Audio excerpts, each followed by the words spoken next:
traumatismo múltiple o politraumatismo, como quieran llamarle, los conceptos básicos, sobre todo de la reanimación, de la evaluación inicial, de la evaluación primaria. ¿Qué es un traumatismo? Como definición vamos a definir que un traumatismo es toda lesión severa que a nivel del organismo, a nivel de cualquier estructura del organismo, debido a una exposición de este organismo a un tipo de energía externa, la cual impacta sobre las personas y sobrepasa el umbral de tolerancia fisiológica que éste tiene. Una vez que sobrepasa su tolerancia, esta energía va a producir daños a nivel de las estructuras del cuerpo humano, sean tejidos, sean células, sean cavidades, donde haya impactado la energía en la transferencia de energía. Eso es un traumatismo, que puede haber traumatismo de diferentes intensidad, con diferente velocidad, con diferente impacto, con afección de diferentes partes del cuerpo. Y a politraumatismo, vamos a decir que un paciente tiene o presenta politrauma cuando las lesiones ocurren en 2 o más sistemas del paciente. Es decir, está afectado 2 o más de los 11 sistemas que tiene el cuerpo humano, 2 de ellos están afectados. Por ejemplo, un trauma abdominal donde tiene lesión hepática y tiene fracturas costales. Está afectado el sistema osteoarticular y está afectado el sistema gastrointestinal, ¿no? Por el hígado.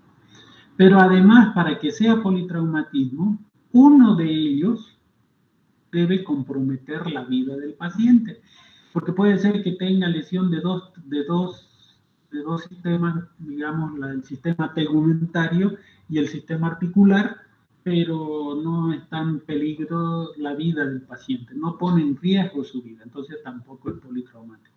Pero en el ejemplo anterior se fracturaron las últimas costillas del lado derecho. Estas últimas costillas, al fracturarse, lesionaron el hígado y el hígado está con presencia de sangrado, de hemorragia. Ese sangrado, esa hemorragia ya pone en riesgo la vida del paciente, entonces aquí ya podemos decir que tiene politraumatismo.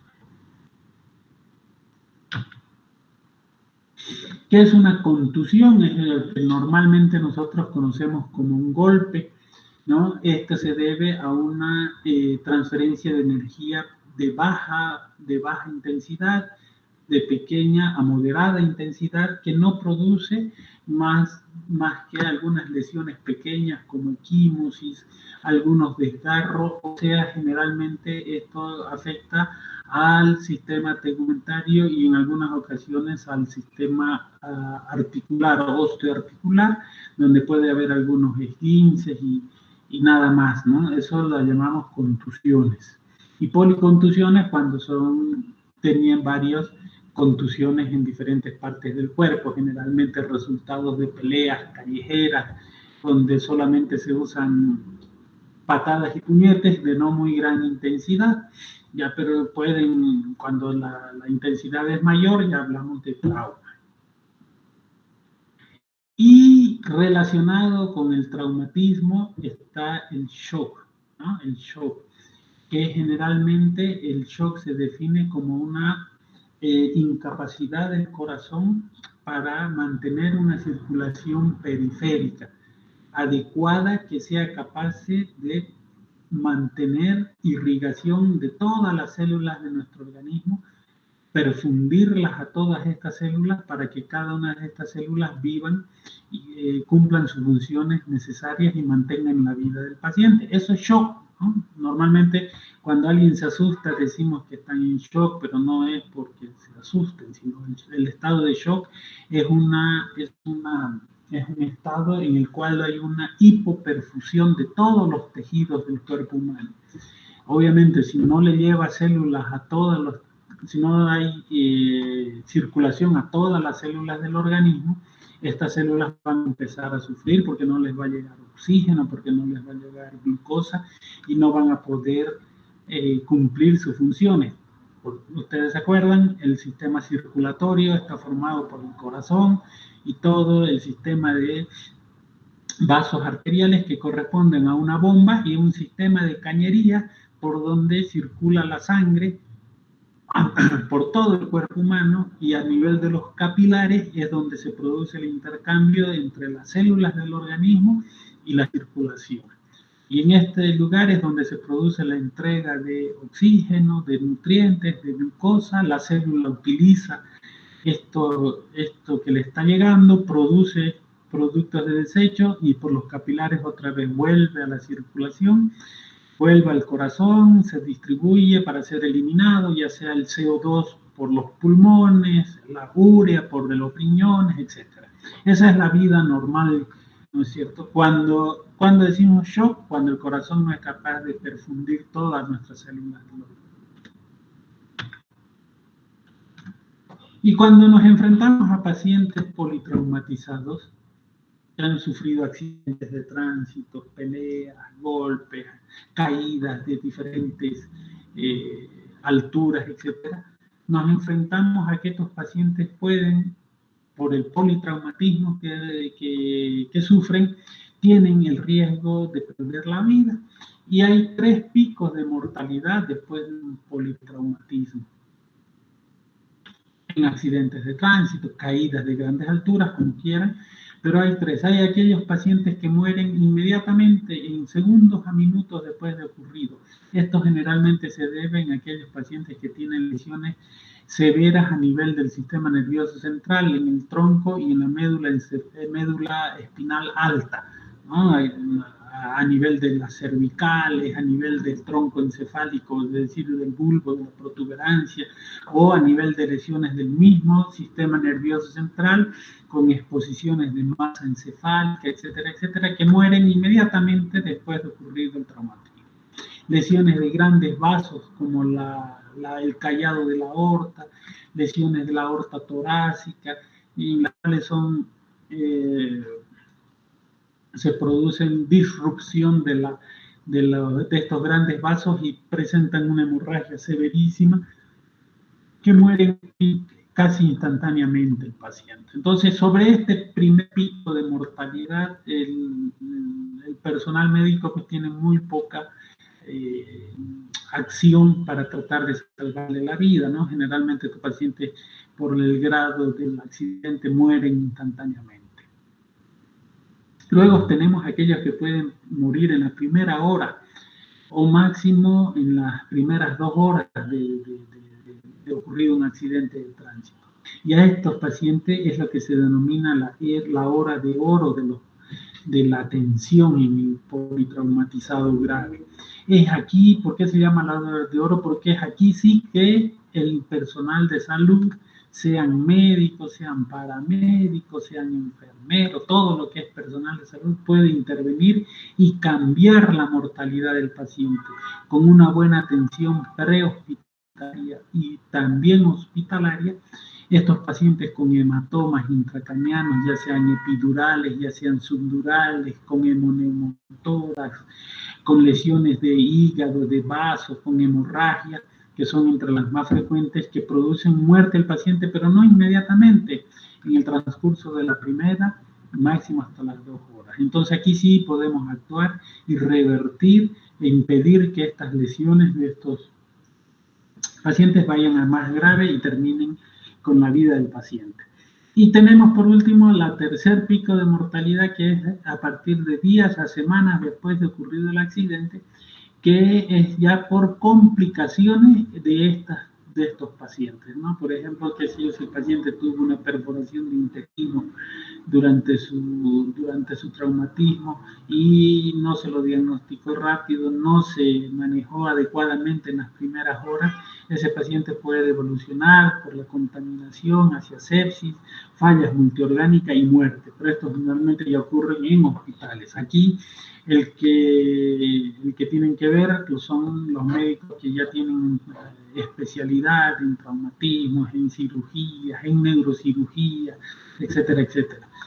Entonces, un médico general, aquí es donde tiene su mayor desenvolvimiento. Lo que ustedes van a hacer cuando terminen la carrera de medicina de la facultad.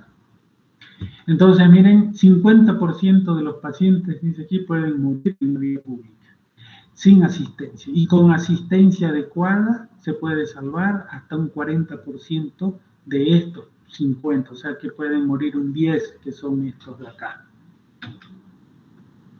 ¿Y en qué consiste el manejo de los pacientes politraumatizados que debemos hacer? Tenemos la evaluación inicial, el manejo inicial y evaluación de los pacientes. Esta evaluación debe ser una evaluación rápida de todas las lesiones para establecer el tratamiento oportuno que le salve la vida al paciente. No nos podemos ir a buscar hacer evaluaciones tardías, buscando otras cosas que no ponen en riesgo de la vida del paciente. Tenemos que dedicarnos en la evaluación inicial a evaluar aquellas lesiones que ponen en riesgo la vida del paciente en pocas horas y dejar de lado aquellas que pueden esperar más allá para que sean atendidas después. Si nosotros identificamos las lesiones que ponen en riesgo la vida del paciente en forma inmediata, vamos a poder establecer un diagnóstico, un tratamiento rápido que le salve su vida. Y para ello existen algunos pasos que los vamos a describir ahorita uno por uno, pero que en realidad estos pasos se los hace casi todos al mismo tiempo. Y los pasos son los siguientes: la preparación, el triaje, la revisión primaria, la reanimación de todo lo que encontremos en la revisión primaria, los ayudantes para el manejo de la revisión primaria, y luego pasamos a los auxiliares de la revisión primaria, los reanimamos y con eso hemos hecho todo lo que es evaluación inicial. Luego viene el segundo paso, que es la revisión secundaria. Ya aquí, en estos puntos de aquí, hemos estabilizado al paciente, hemos visto cuáles son los que necesitan tratamiento urgente y cuáles no. Hemos determinado cuáles son sus condiciones que ponen en riesgo en forma inmediata, hemos reanimado, hemos utilizado algunos métodos que nos permiten ayudar en la reanimación primaria y luego podemos recién pasar a la revisión secundaria, donde ya nos vamos a dedicar a otros detalles que no ponen en riesgo la vida del paciente en forma inmediata, pero sí pueden poner en riesgo en forma tardía. Esta revisión secundaria generalmente ya la realizamos en un ambiente intrahospitalario. También hay sus auxiliares como las radiografías, etcétera. Vamos a ir describiendo uno por uno de estos pasos, ¿no? Hay que estar reevaluándolo constantemente al paciente porque en cualquier momento puede manifestarse una de las condiciones que ponen en riesgo que ponen en riesgo la vida del paciente en forma inmediata. Entonces no podemos dejarlo, ya hacemos la revisión secundaria y nos olvidamos del paciente. Hay que reevaluar constantemente hasta que hacemos los cuidados definitivos y le damos de alta a ese paciente.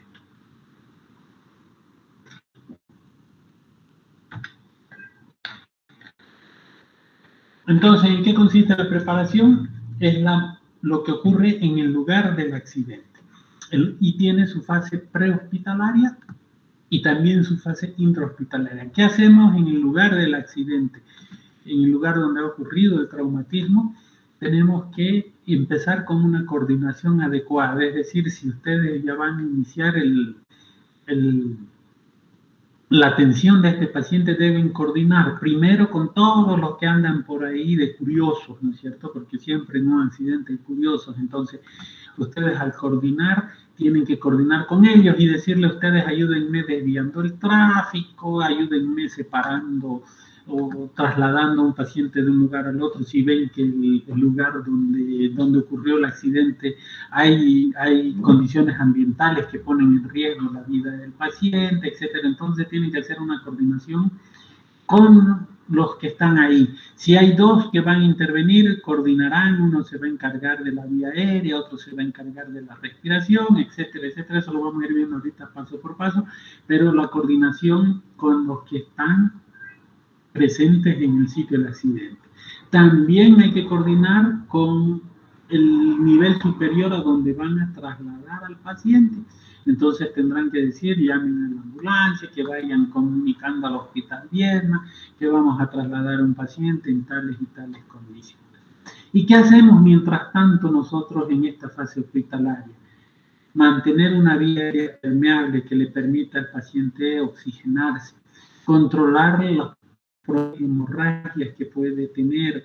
Si ya está en shock, tratar de hacer algunas maniobras que vamos a ver al siguiente para que eviten, para mejorar la perfusión de órganos vitales, como el cerebro, como el corazón, como los pulmones. Ahí necesitamos sí o sí sangre para que estos órganos vivan. A veces no necesitamos sangre en los miembros inferiores, no necesitamos sangre en el intestino, pero sí necesitamos sangre en el corazón, en el pulmón y en el cerebro.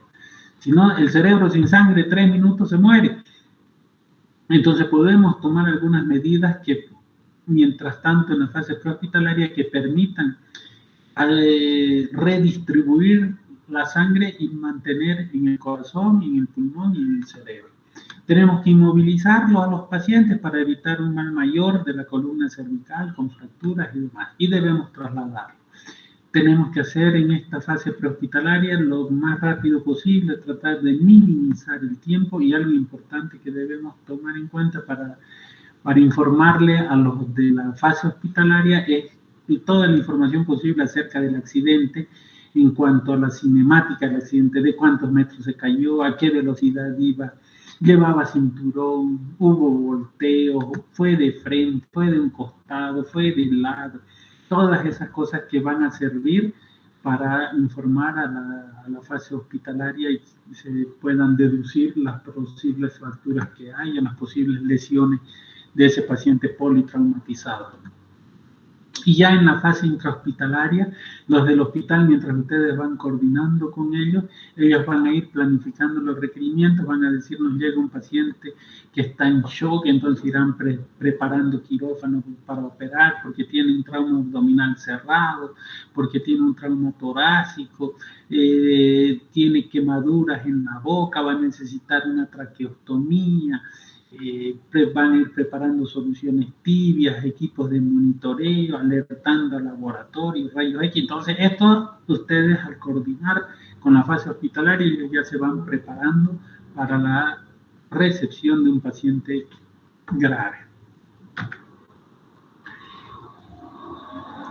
Cuando hay múltiples lesionados, cuando hay gran cantidad, debemos emplear lo que es el triaje, que es un método de selección y clasificación de los pacientes de acuerdo a las necesidades que tienen de tratamiento, de acuerdo a los recursos que se tienen en ese momento disponibles para la atención de los pacientes.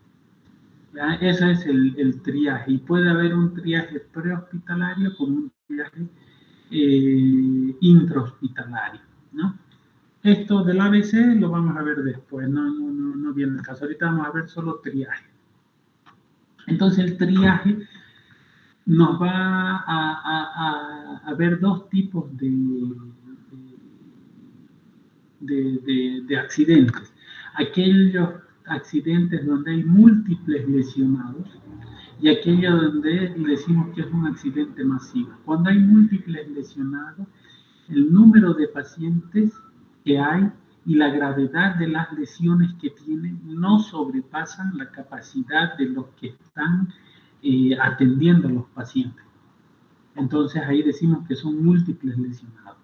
En este caso, ¿a quién vamos a atender cuando decimos que son múltiples lesionados?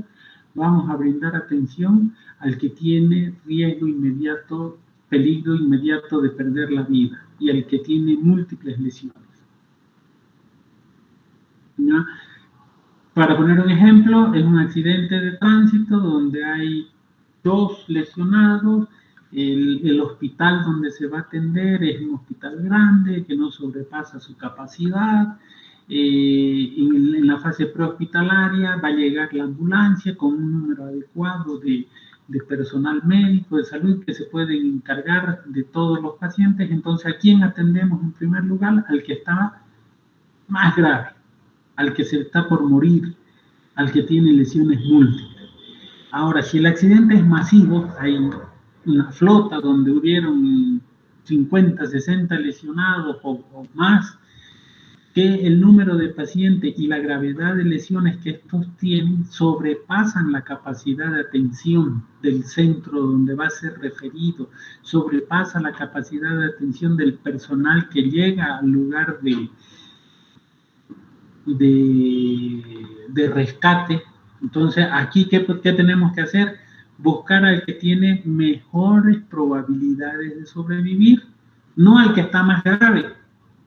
¿Por qué? Porque por atender al que está más grave se nos va a morir el que está más grave y también se nos va a morir el que tenía mayor posibilidades, pero como no le brindamos atención inmediata, se nos terminan muriendo los dos. Entonces, en este caso de accidentes masivos, tenemos que brindarle atención al que tiene mayor probabilidad de vivir. Entonces, si nosotros en un accidente masivo tenemos un paciente que todavía está con vida, pero que tiene exposición de masa encefálica, a esa exposición de masa encefálica lo dejamos a un ladito, ese probablemente ya se ha muerto o se va a morir en pocos segundos más, pero allá tenemos un paciente con un neumotórax a tensión que si no le brindamos una atención inmediata se nos va a morir también. Ese es el triaje. Y el triaje, bueno, aquí no hay, le damos colores, ¿no? Le damos colores, por ejemplo, le vamos a decir el color rojo es aquel que tiene, hay que brindarle una atención inmediata, el color amarillo moderada, el color verde no necesita atención inmediata, puede esperar, el color negro se va a morir, ya está muerto, ¿no? Entonces, así se les da color. Esto no es, ¿no? Estamos hablando del anterior. Entonces, si veo que el color rojo, bueno, pues, y es un múltiple lesionado, me atiendo al de color rojo. Pero si es un accidente masivo y tengo un rojo, prefiero atenderme a un amarillo, porque el amarillo tiene más posibilidades de vivir que uno rojo, porque el rojo es el más grave, el que está a punto de morirse. Bien, ahora la evaluación inicial.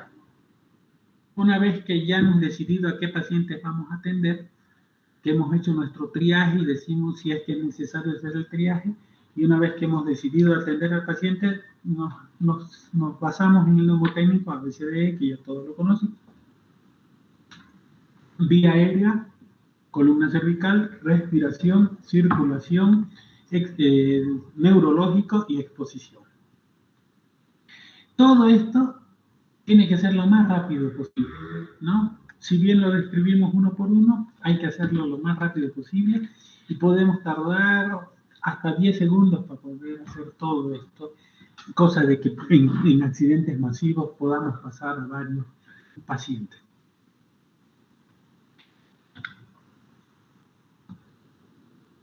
Esto es lo mismo, ¿no? Vía aérea y columna cervical, respiración, circulación, evaluación neurológica y exposición del paciente. Vía aérea y columna es lo primero que tenemos que ver al paciente. Tenemos que ver que el paciente tenga una vía aérea permeable por donde ingrese el aire hacia los pulmones y que su columna esté estabilizada, sin moverse. ¿Por qué? Porque si no ingresa aire hacia los pulmones, el paciente en 3 minutos se nos muere. Entonces, el cuerpo, la vía aérea permeable en un paciente producto de accidente de tránsito se puede obstruir porque están inconscientes y la lengua se cae y obstruye la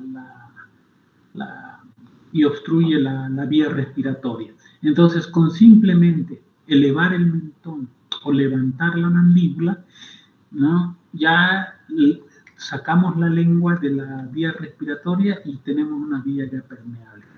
Pero si el paciente, después de hacer la elevación del mentón o levantamiento de mandíbula, cualquiera de las dos maniobras, no respira, sigue no estando permeable, hay que buscar obstrucciones por cuerpos extraños. Y los cuerpos extraños puede ser porque el paciente estaba comiendo, puede ser porque usa placas dentales, porque usa dientes postizos, etcétera, que pueden obstruir y en el momento del accidente haber sido pasados hacia la vía respiratoria, ¿no? O porque hay lesiones traqueales, lesiones de laringe. Entonces todo esto tenemos que descartar si con el simple maniobras de permeabilización de la vía aérea el paciente sigue sin respirar. Pero al mismo tiempo, en el A tenemos que controlar y estabilizar la columna cervical. Si es posible, bueno, primero en el ambiente prehospitalario, simplemente alineándola y manteniéndola, pidiéndole a alguien que le sostenga la columna cervical, manteniéndola alineada, o usando algunas bolsas de arena, o usando las rodillas, si es que es uno solo el que auxilia, o si tuviéramos trabajando en una ambulancia y tenemos collar cervical, pues le ponemos su collar cervical. Y hay que estar atendiendo otra vez que esa vía aérea esté permeable. Ahorita vamos a ver cómo vamos a evaluarla, la vía aérea permeable. Si no logramos que la vía aérea esté permeable y el paciente está con un Glasgow menor a 8, hay que hacer una vía aérea definitiva, puede ser poniendo un tubo endotraqueal o en casos más graves, hasta traqueostomías o cricotiroidectomía. Y estas son las maniobras de, si el paciente no tiene antecedentes de haberse golpeado, que en el caso de politraumatismo siempre debemos sospecharlo, esta hiperextensión del cuello es para aquellos pacientes que han perdido la conciencia por infartos, no por accidente de tránsito. Entonces, en un accidente de tránsito nunca hacer esta maniobra de hiperextensión del cuello porque lesionamos la columna cervical y podemos o empeorar al paciente o matar al paciente. Entonces, ¿qué debemos hacer en pacientes con accidente de tránsito? La elevación del mentón directamente desde aquí del mentón con los dedos hacia arriba, pero aquí corremos el riesgo de que el paciente despierte inmediatamente y no muerda el dedo, o la tracción de la mandíbula, que es desde los ángulos de la mandíbula hacia arriba sin hiperextender el cuello. En ambientes hospitalarios podemos, una vez que hemos logrado permeabilizar la vía aérea, poner las cánulas orofaringeas de Mayo que impiden que la lengua se caiga aquí. Aquí tienen la lengua caída, obstruyendo la vía respiratoria. Con la hiperextensión ya la vía aérea está permeable. Igual es la elevación del mentón y el mismo hacen las cánulas orofaringeas de Mayo. Mantener la lengua fuera de la vía respiratoria para que el aire pueda ingresar. Si el paciente, a pesar de estar con una vía aérea permeable, no está la lengua obstruyendo, no tiene cuerpos extraños, el paciente no ha iniciado la ventilación, ustedes se acercan, escuchan, miran la expansión del tórax, escuchan, sienten la salida del aire, escuchan el movimiento respiratorio, son los tres mecanismos, mirar, oír y sentir. No hay respiración, no hay movimiento, tenemos que hacer una vía aérea definitiva, y para eso, si están en un hospital y hay laringoscopio, se hace una laringoscopía y se introduce en la vía respiratoria un tubo endotraqueal y esto se conecta a una máquina de ventilación o al AMBU y se ventila a ese paciente. Esto es una vía aérea ya definitiva. Si no hay las posibilidades de intubarlo al paciente porque tiene fracturas múltiples que no permiten una intubación por vía orotraqueal o nasotraqueal, podemos hacer la traqueostomía, haciendo la incisión en el cuello. Esto ya han visto cuando han hablado de cirugía de tráquea, o la cricotiroidectomía. Bien, con eso ya tendríamos vía aérea permeable, ya sea simples maniobras o con una intubación endotraqueal o nasotraqueal o traqueostomía o cricotiroidea, pero hemos logrado una vía aérea permeable. De ahí tenemos que confirmar si el paciente respira, ya estamos seguros de que tenemos una vía aérea permeable, pero veamos si ese pulmón está ventilando. Y lo mismo, ¿no? Miramos, vemos, escuchamos, sentimos. Si no respira ese paciente, si sigue sin ventilar, es porque tiene alguna alteración. en el tórax, en los pulmones. ¿Y cuáles son las lesiones en tórax que impiden que un paciente ventile bien a pesar de tener una vía aérea respiratoria? O sea, ya no respira bien. Son el neumotórax a tensión, el neumotórax abierto, el tórax inestable, el hemotórax masivo y el taponamiento cardíaco.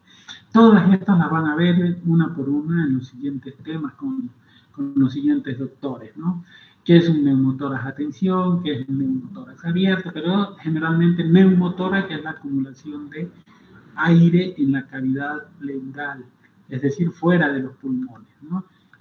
Y atención significa porque está acumulada gran cantidad de aire dentro del pulmón, un pulmón pequeñito, colapsado, y el resto lleno de aire en la cavidad pleural. Este pulmón así de reducido no va a ventilar nada. El hemotórax es la acumulación de sangre en la cavidad pleural.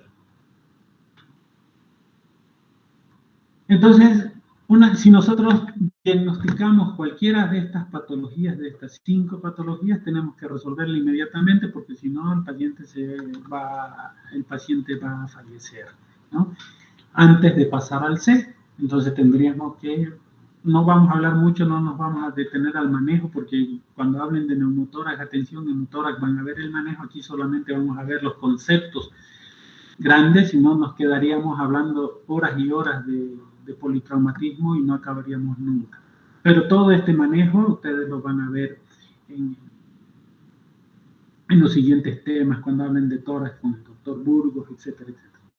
Entonces, una vez que si diagnostican un neumotórax a tensión, hay que solucionar el neumotórax a tensión, colocando una aguja en el segundo espacio intercostal, eso ya lo van a ver, y sale el aire de la cavidad pleural, se respande el pulmón y listo, el paciente va a empezar a respirar, a ventilar mejor y listo. Si tienen un neumotórax abierto, cubrirán la solución de continuidad con una gasa de 3 lados, etcétera. Tienen que ir manejando ya al paciente, ¿no? No podemos pasar a otras partes si no hemos solucionado una de estas alteraciones que ponen en riesgo la vida en forma inmediata. Una vez que se solucionaron, si es que la tenía el paciente, y si no las tenía, se pasa inmediatamente a la parte C, que es la evaluación de la circulación y el control de las hemorragias. Y para esto tenemos que determinar, ver el estado de conciencia del paciente. Si el paciente está consciente, ustedes llegan y le preguntan, ¿qué pasó? ¿Tuve un accidente? ¿Qué te llamas? Me llamo Pedro Picapiedras, etcétera. Eso quiere decir que está llegándole buena cantidad de sangre al cerebro, que sus neuronas están bien oxigenadas, por eso está consciente, está orientado, sabe lo que pasó, no pasa nada, entonces ya nos quedamos más tranquilos. Ahora, si el paciente está inconsciente es por algo, puede ser porque no está llegando cantidad suficiente de sangre, puede ser porque tiene un traumatismo cráneoencefálico, entonces vamos a ir viendo poco a poco. Vemos el color de la piel, si está color rosadito, está pálido, vemos el pulso, palpamos pulsos, carotidios, radial, femoral, son los 3 principales sitios donde vamos a determinar el pulso para ver si ese paciente está con pulso, si ese paciente tiene coloración de piel y si ese paciente tiene un buen estado de conciencia. Y también aprovechamos de dar una mirada a todo el cuerpo para ver si tiene alguna hemorragia visible, que sea una hemorragia externa, la cual podamos comprimirla y evitar mayor pérdida de sangre, ¿no?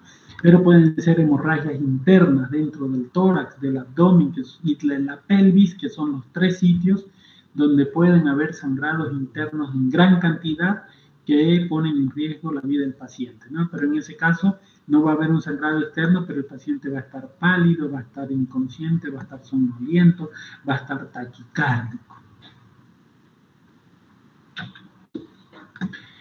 Y finalmente nos vamos nos vamos al D, una vez que hemos superado el C, nos vamos a ver el estado de conciencia y ahí hay algunas formas como lo que vamos a ver ahorita, una forma rápida de evaluar el estado de conciencia y otra que es mejor, que es el Glasgow, que es un poco más complicado, pero que nos hace una evaluación mejor del estado de conciencia, ¿no? Y hay que ver si está consciente, si está orientado, si está hidratado, hay que ver las pupilas, hay que ver si tiene signos de lateralización, eso es decir, que no mueve el lado izquierdo de su cuerpo o el lado derecho, dependiendo de qué lado está la lesión a nivel del sistema nervioso central, o no puede mover las extremidades inferiores o las superiores por lesión medular.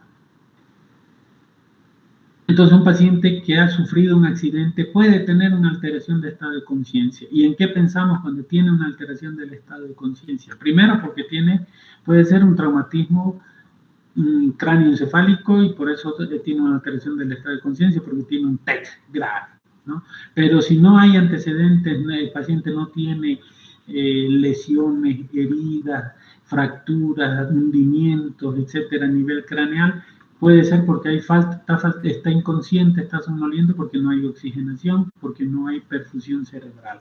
Es otra que hay que descartar. O también puede ser porque el paciente está bajo efectos de alcohol, efectos de droga, o son pacientes que son diabéticos y consumen insulina y se le ha bajado mucho el azúcar, hipoglicemia.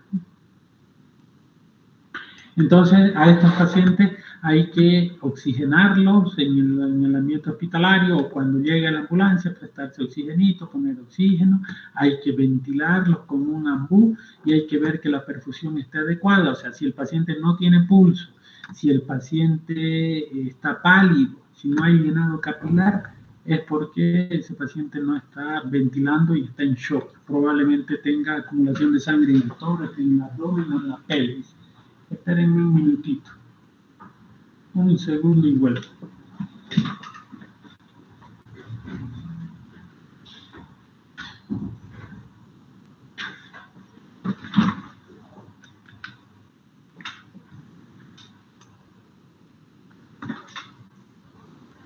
Finalmente, dentro de lo que es el ABCDE, es ver y hacer una exposición total del paciente. Ya tenemos la vía aérea permeable, ya estamos seguros que el paciente respira, porque estamos viendo, mirando, escuchando, sintiendo. Vemos que ese paciente está controlada la hemorragia si es que tenía una hemorragia externa, o si es que tenía una hemorragia interna, por lo menos hemos hecho algunas maniobras, como elevar los miembros inferiores, como colocar un pantalón neumático que haga que toda la sangre de los miembros inferiores se vayan hacia el corazón y los pulmones.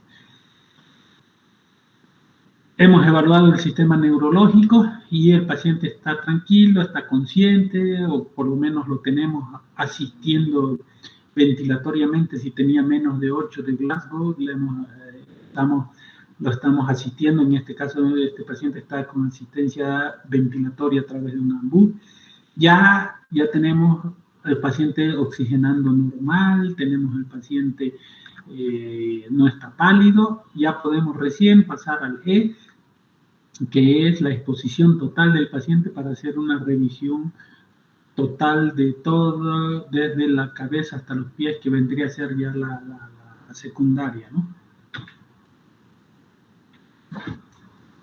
La reanimación ocurre de manera inmediata, no es que tenemos que hacer uno por uno los pasos y después recién hacer la reanimación. La vamos haciendo como cuando les venía dando el tema. Si yo encuentro un neumotórax, atención, tengo que resolver su neumotórax, atención. Si yo le encuentro a ese paciente que está sin pulso, tengo que empezar ya nomás a hacer masaje cardíaco, ¿no es cierto?, para reanimar al paciente. Por lo que aquí, como es de un tema de presentación, es que tenemos que hacerlo de manera separada y da la impresión de que primero vemos y después recién reanimamos. Yo me encuentro con una vía aérea que está obstruida y ese rato tengo que desobstruirla antes de pasar al segundo paso, que es ver la respiración. Entonces, las maniobras de reanimación ya las hemos ido nombrando cada una de ellas, que las venimos haciendo juntas. En la circulación, por ejemplo, yo veo que el paciente está taquicárdico, que está pálido, que está somnoliento. Ya yo voy a ir indicándole que le vayan poniendo una vía periférica en los dos brazos, tanto izquierdo como derecho, que le vayan administrando líquidos por vías intravenosas para aumentarle y reponer la volemia que está perdiendo. O finalmente, si veo que es muy grave, que ha perdido gran cantidad de agua, gran cantidad de sangre, bueno, también iniciamos ya transfusiones de sangre inmediatamente, ¿no? Y al mismo tiempo, antes de pasar a la revisión secundaria, dentro de lo que es primaria, podemos ya indicar algún uso de algunos exámenes, de unos auxiliares, como ser colocar una sonda nasogástrica, colocar una sonda vesical, medir el oxímetro, medir la concentración de CO2, pedir una gasometría arterial, pedir algunos rayos X, que principalmente las principales radiografías que se deben tomar en un paciente traumatizado son una radiografía de columna cervical, AP lateral, radiografía de tórax y radiografía de pelvis. Radiografía de columna, radiografía de tórax, radiografía de pelvis, mínimo que podemos pedir al paciente. O podemos pedir también tomografía, pero esto, tanto la radiografía como la tomografía, tiene que ser en pacientes que estén estables.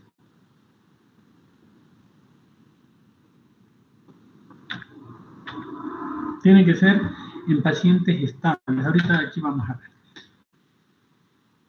Entonces hay que monitorizarlo al paciente, a ese paciente grave, hay que hacerle monitorizar. Se puede colocar su sonda Foley para controlar la diuresis, si está orinando bien. Si no está orinando bien, quiere decir que está hipoperfundiendo esos riñones y probablemente está en shock, ¿no? No hay que colocar una sonda urinaria en pacientes con ruptura de uretra. El meato urinario está con sangre, por ejemplo. Ahí no le vamos a colocar. Ahí está contraindicado colocar sonda nasogástrica. Si a nivel perineal encontramos equimosis, no debemos colocar sonda Foley. Si hay un sangrado a nivel de escrotal, si la próstata está elevada, si hay fracturas de pelvis, no debemos colocar. ¿Por qué? Porque estos pacientes tienen grandes posibilidades de que esté lesionada la uretra.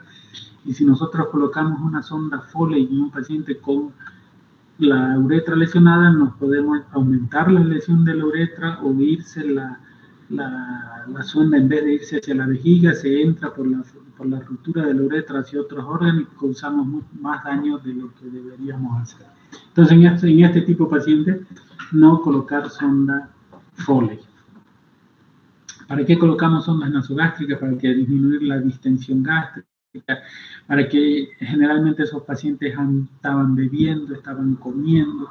Entonces, si vaciamos su estómago, como está inconsciente, evitamos el riesgo de que se vomiten durante su estado inconsciente y el reflujo de comida hacia la garganta se pase hacia los pulmones y se produzca broncoaspiración. No colocar sonda nasogástrica si sospechamos de fracturas de base de cráneo a nivel del etmoides, ¿no? De la lámina cribosa del etmoides, que es porque si eso es el techo de la fosa nasal, porque nos podemos entrar con la sonda nasogástrica hacia el cerebro.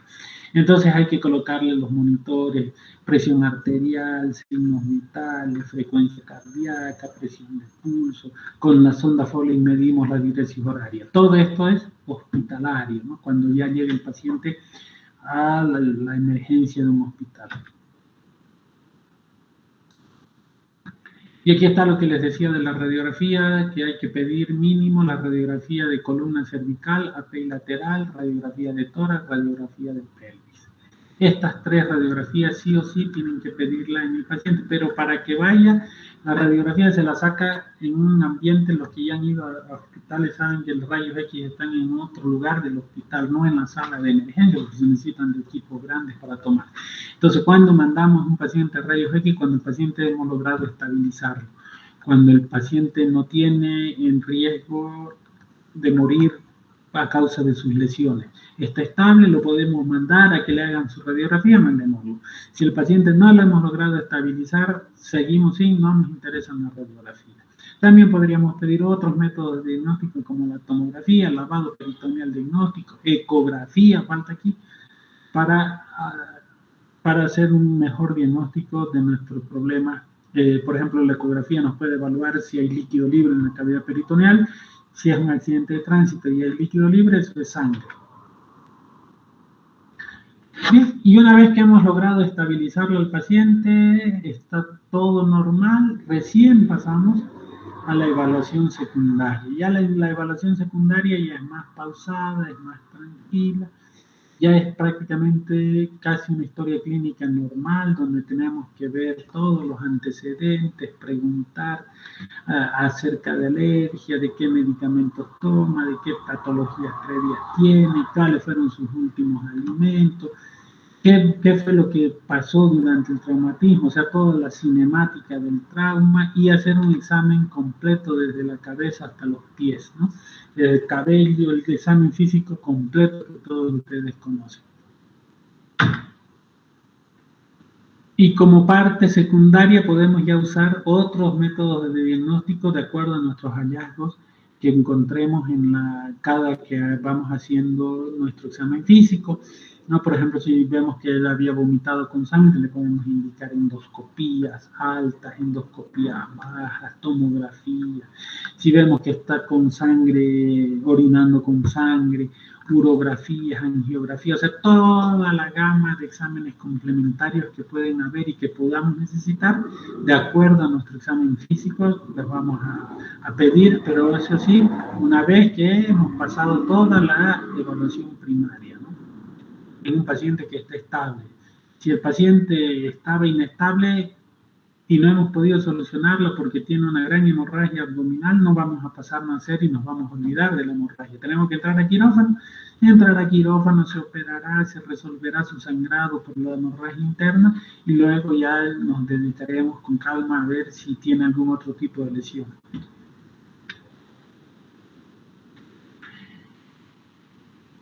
Si el paciente llegó con el traumatismo, lo resolvemos en la evaluación primaria, hacemos la evaluación secundaria, tenemos que hacer su reevaluación constante en busca de nuevos signos que nos pudieran alertar que ese paciente se está descompensando, porque pueden ser que llegó en condiciones normales, hay un sangrado continuo de poca cantidad y el paciente poco a poco va alterándose, va empezando a poner taquicárdico, va empezando a poner hipotenso, pálido, frío, o son traumatismos encefalocraneanos que va empezando a caer el estado neurológico, llegaron con Glasgow de 15, pero a la media hora que lo reevaluamos ya está con Glasgow de 3, entonces ya nos debe ir alertando, ¿no?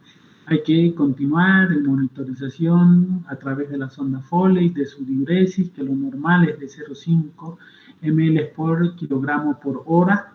O sea, si ya está 3 horas ahí y ha orinado 100 ml, lo que hacemos es dividir 100 entre el kilo de peso que tiene el paciente, entre las horas que ha estado el paciente y nos tiene que dar por lo menos de 0,5. Y para los niños de 1. Podemos usar analgesia si es que hay fracturas, etcétera, o mucho dolor, y también la oximetría de pulso. Y finalmente, ya una vez manejado todo eso, tiene que hacerse su tratamiento definitivo. Si es que tenía alguna fractura, lo derivarán al traumatólogo para que le haga su cirugía o lo inyese o vea cuál es el tratamiento definitivo de su problema para que pueda ser luego dado de alta y sea rehabilitado si va a necesitar una rehabilitación. No se olviden que todo lo que van haciendo durante la atención del paciente politraumatizado tiene que estar registrado en una historia clínica detallada, cronológica, como les han enseñado en semiología, donde tienen que haber los consentimientos informados, ¿no? Porque es un documento médico legal que puede llegar en accidentes de tránsito a hacer requerimientos fiscales, y aquí es donde van a fijarse los abogados y los demás para dictar sus leyes, etcétera, etcétera. Esos son los conceptos básicos del politraumatismo. ¿Alguna pregunta?